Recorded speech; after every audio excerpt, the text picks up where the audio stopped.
CGI, or computer-generated imagery, has become a staple of virtually every genre of movie, from creating menacing villains like Thanos to turning a Hollywood backlot into 1920s New Jersey. But some films, even those packed to the brim with overt CGI, decide to use these effects in more subtle ways.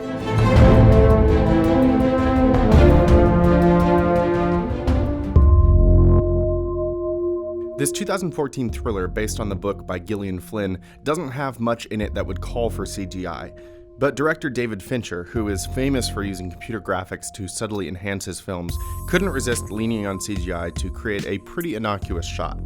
For a while, things had been building up. Built up implies that an explosion is coming. Did you see it? When Tyler Perry bounces the gummy bear off of Ben Affleck's head, that's not a real gummy bear, but rather one that was added in post-production. Fincher wanted to have control over where the candy fell and how long it was on screen, without the hassle of shooting the scene over and over. Famously, Henry Cavill, who plays Superman in this high-budget superhero flick, had to do reshoots for the movie while simultaneously shooting Mission Impossible Fallout. The problem? Cavill's Mission Impossible character boasted a pretty serious mustache that the actor wasn't allowed to shave for reshoots. To fix the problem, Warner Brothers used motion tracking to digitally remove Cavill's mustache in post-production. The effect added 6 weeks of work onto an already busy effects team's schedule, and the end product was fine. There were some complaints that the effect looked terrible, and some folks on the internet even trained algorithms to do an arguably better job at digitally shaving Cavill's face. The actors in this 2012 version of the musical were actually singing live on set rather than singing along with studio-recorded vocals. While this freed actors up to be much more expressive with their performances, now prisoner 24601. It also meant that they needed to be wearing mics that could record their voices clearly. The mics, which were semi-disguised with material from the characters' costumes, were later digitally removed, as were the earpieces that the actors were wearing. The effect worked, and the final product was worth the extra effort. When Anne Hathaway sings I Dreamed a Dream, her performance feels natural because she's able to sing live. So never know from what it seems. Thanks, technology. This is a great example of filmmakers using CGI to enhance the world that already exists around them. In this 2005 romance from director Ang Lee, Jake Gyllenhaal and Heath Ledger play two cowboys who fall in love while working as sheep herders in Wyoming. Lee used CGI to add mountains, adjust the weather, and even duplicate groups of sheep.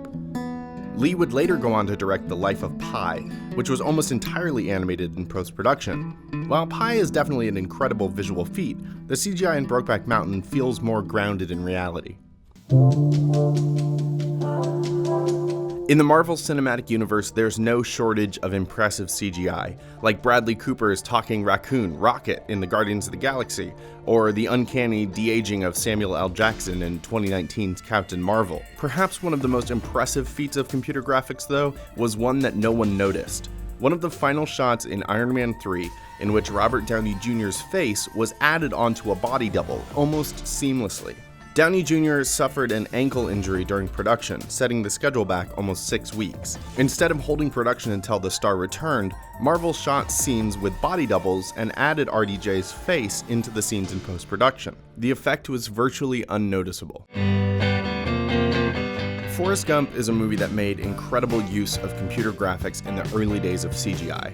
The 1994 film features some really fun and creative sequences, like those scenes that insert Tom Hanks into historical footage and talk shows. Maybe the most impressive effect for the time, though, is the removal of Lieutenant Dan's legs. While many shots featuring Lieutenant Dan were created using special effects props, like a wheelchair created by magician Ricky Jay, there were a few shots in the movie that used CGI to erase his legs digitally. In 1994, these scenes were baffling to audiences, and Lieutenant Dan actor Gary Sinise recalled to the LA Times that he overheard audience members at a screening questioning, "Who's that legless actor they got?" While CGI might have become synonymous with bombastic, over-the-top visuals, the truth is that many filmmakers use this technology to enhance the reality of their films, or sometimes just to fix a mistake or work around unfortunate circumstances in production.